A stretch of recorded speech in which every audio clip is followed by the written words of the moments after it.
Estamos de volta e hoje estou conversando com o psicoterapeuta Fernando Vieira Filho, que também é meu marido, sobre o seu mais recente livro, Cure Suas Mágoas e Seja Feliz. Amor e Ódio, uma história de cura. Aqui na orelha do livro, Fernando conta pra gente que os inspiradores personagens dessa história vão mostrar ao leitor técnicas simples e eficazes para a cura de mágoas, ressentimentos, que são ódios inconscientes, que ele já explicou isso pra gente, que ficam atormentando a nossa vida até hoje, roubando a nossa alegria de viver. Então ele diz o seguinte: prepare-se para um mergulho nas profundezas de seu ser e depois de um precioso aprendizado, emergir renovado e livre do peso do ódio e da culpa. Fernando, o que te inspirou para escrever esse livro? Bom, o que me inspirou, primeiramente, esse livro ele foi uma tese que eu escrevi para uma conclusão de curso, certo? E essa tese, quem me orientou foi o seu pai, por ele ser um catedrático, um professor universitário. Então, eu escolhi ele como orientador. Isso, certo? Um psiquiatra, Elias Pai Barbosa, de Uberaba. Isso. Então, o que acontece? Essa tese, o seu pai, ele gostou muito da tese, que era a tese do amor e do ódio. A questão do amor e do ódio, mostrando que o perdão é um instrumento psicoterapêutico eficaz e eficiente. Então, esse é o título da tese. Tá? Então, quer dizer, aí ele me solicitou que eu escrevesse um livro para poder ajudar as pessoas. Isso. Porque isso aí é uma coisa de libertação. Claro. Tá certo? Eu falei, doutor, então eu vou escrever, vou tentar escrever, porque não é fácil você transformar uma tese num livro que seja fácil, de fácil leitura. Que a pessoa se interesse em ler até o fim. Exatamente. Então, o que me inspirou foi isso. E dedicando esse livro sempre a quem? A toda a humanidade, que por eras e eras incontáveis, ela vem sofrendo nesse que eu chamo de cipoal, que é o ódio, da árvore belíssima que é o amor. Isso mesmo. E foi interessante porque esse livro, ele traz muitos casos de terapia e esse livro foi todo assim, com essa ajuda do meu pai, o Fernando fazia entrevistas com ele. Doutor Elias, como o senhor trata um determinado caso? Como o senhor trata um outro determinado caso? Porque meu pai, como psiquiatra, ele tinha uma forma muito peculiar, muito singular de atender as pessoas. Então, como você conseguiu, Fernando? Conta pra gente. Colocar esse ensinamento do meu pai aqui no livro. Então, porque o seu pai, o doutor Elias, ele tem uma forma peculiar de psicoterapia, que é uma psicoterapia de resultado, é uma psicoterapia rápida, breve. Então, quer dizer, ele como era um grande estudioso, um grande intelectual, ele juntava todos os grandes psicanalistas que a história já teve, por exemplo, o Jung, o Freud, o Adler, pegava Karen Horney, pegava Melanie Klein, Adler, juntava tudo. E ali ele fechava de uma forma peculiar que ele tinha, tá certo? Que era uma forma excelente. Quer dizer, numa consulta psicoterapêutica, o doutor Elias ele conseguia resolver o problema e entregar para as pessoas as ferramentas que as pessoas necessitavam para a sua automudança. Tá? Porque ninguém cura ninguém. Claro. O que existe é a autocura. Né? O médico, o psicoterapeuta, ele é só um facilitador para esse tipo de procedimento. Né? Então, o doutor Elias ele conseguia fazer isso. E eu admirava ele muito por isso. E a consulta dele não era 50 minutos, não. Era, no mínimo, 2 horas ou 3 horas com o cliente. Às vezes até 4 horas. Às vezes eu indicava alguma amiga para ir consultar com meu pai. Eu falava, olha, quando for marcar, pede para ser o primeiro horário. Porque é o único que você tem certeza que vai ser atendido na hora. Porque ele não tinha hora para terminar. Ele atendia, às vezes, o casal, atendia uma pessoa, atendia a outra, depois reunia os dois. Então, é realmente uma forma peculiar e é a forma que o Fernando usa também nos atendimentos dele, porque aprendeu. Claro, aprendi com o mestrão. E me diz uma coisa, e é uma Fernando. forma, viu, Eliana, só interrompendo, é uma forma absolutamente humana de atendimento. Entendeu? Sem aquelas sessões intermináveis, a pessoa ficar um ano para tentar achar, sentir um insight de uma coisa. Entendeu? Então eu acho um atendimento humanizado. O seu pai era humano. Sim. Entendeu? E ele tentava resolver e falava para o paciente, ó, o negócio agora é com você. Eu quero te ver só daqui a 60 dias, porque às vezes ele receitava algum medicamento para ver como estava o andamento do medicamento. E aí pedia a pessoa para ligar, para mandar cartas, né, contando os sonhos, ele tinha todo o jeito dele. E como que você fez então? Porque esse livro está cheio de casos terapêuticos, mas ele não é um livro teórico. O que você fez para que esse livro ficasse agradável de ser lido, Fernando? Eu atendi também um pedido da minha editora. Isso. Né, que a minha editora ela é muito presente nessa questão. Então ela falou, ó, Fernando, se você escrever uma tese, a gente for publicar uma tese, do jeito que está aqui escrito, não vai vender um livro. Tá certo? Então o que você vai ter que fazer? Você vai ter que transformar essa tese numa literatura. Isso, numa história. Numa história, numa literatura, uma coisa fácil de entender. Não é um romance, vamos dizer assim. Então, o que eu fiz? Eu ambientei essa história, eu procurei, não sei como, me deu uma ideia, eu fui ambientar essa história lá na Áustria, na Alemanha e na Áustria. Tá certo? E escolhi uma época que é o final da década de 70, que foi a época que eu conheci o seu pai. O primeiro contato que eu tive com o seu pai foi em 1978. Foi. Tá certo? Então, eu escolhi essa época, em homenagem a ele. Tá. E os personagens? Os personagens eu tive que escolher também.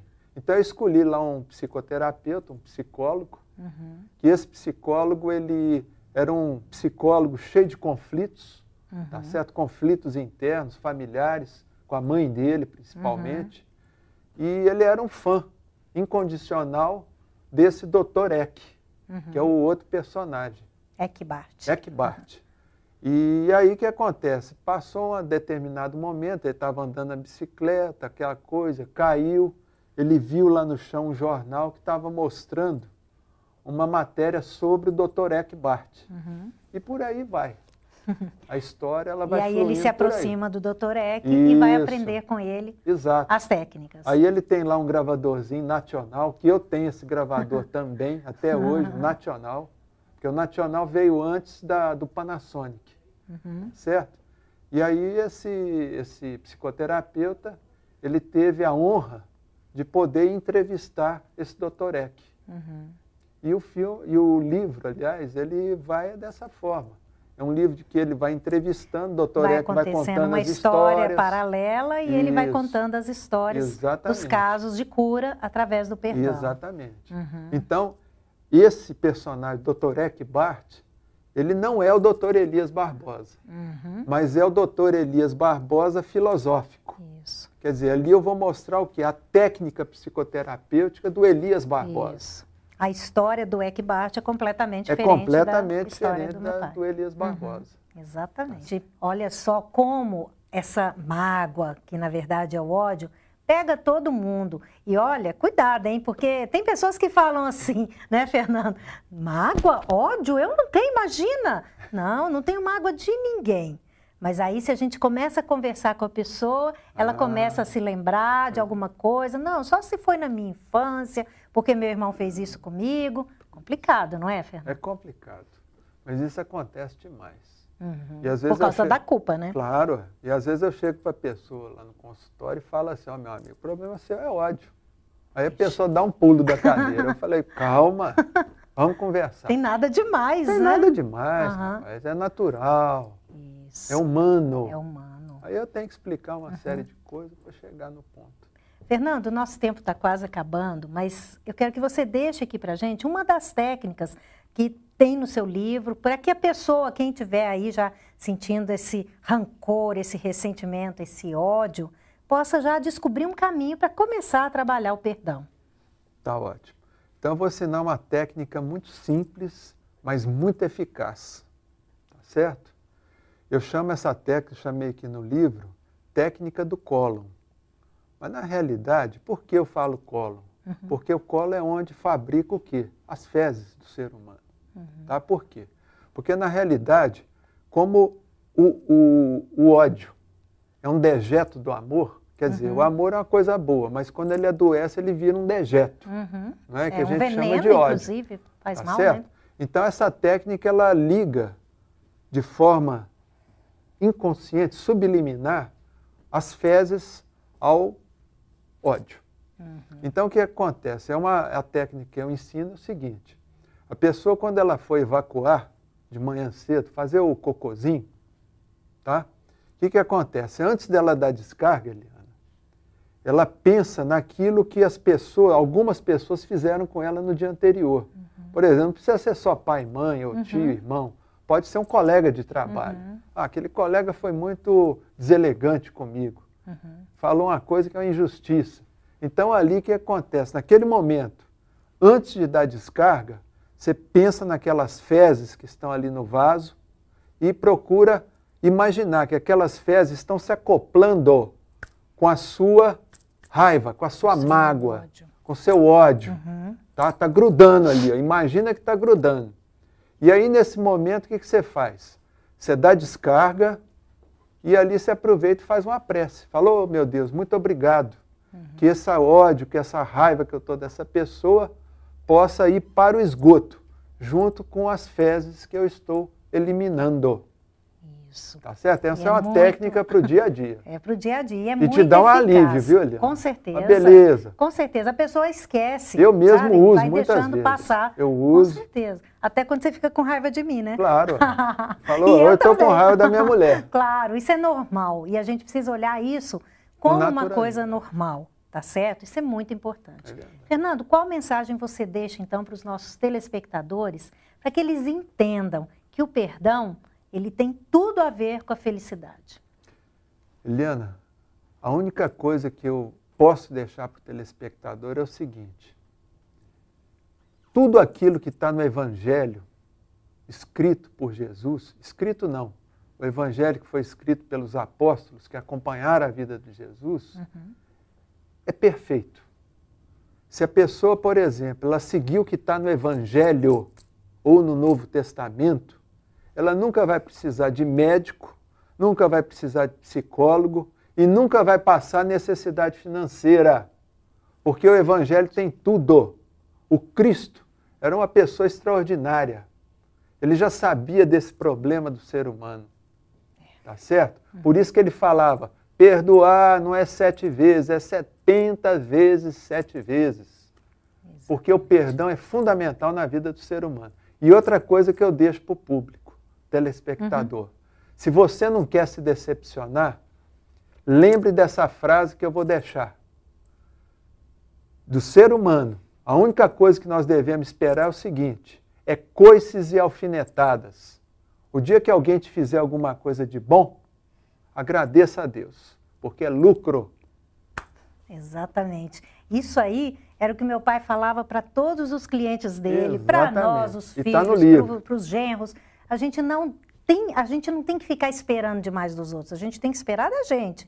Ter expectativas no nosso crescimento, na nossa vitória. Os outros, o que vier de bom é lucro, e aí não tem decepção. É isso aí, ó. Muito bom, Fernando, muito obrigada. Eu que agradeço. Parabéns por esse livro maravilhoso, que eu sei que você escreveu com todo o seu coração. Parabéns. Com certeza. Obrigada. Eu que agradeço. Hoje eu conversei com o Fernando Vieira Filho, psicoterapeuta, autor do livro recém-lançado pela Barani Editora, Cure Suas Mágoas e Seja Feliz. Para você saber mais sobre o nosso convidado, acesse www.harmoniacomflorais.com ou ligue então para DDD 11 99684 0463. Nós vamos para um rápido intervalo e voltamos já com mais reflexões acerca do amor, do ódio e do processo do perdão. Fique ligado, já estou voltando.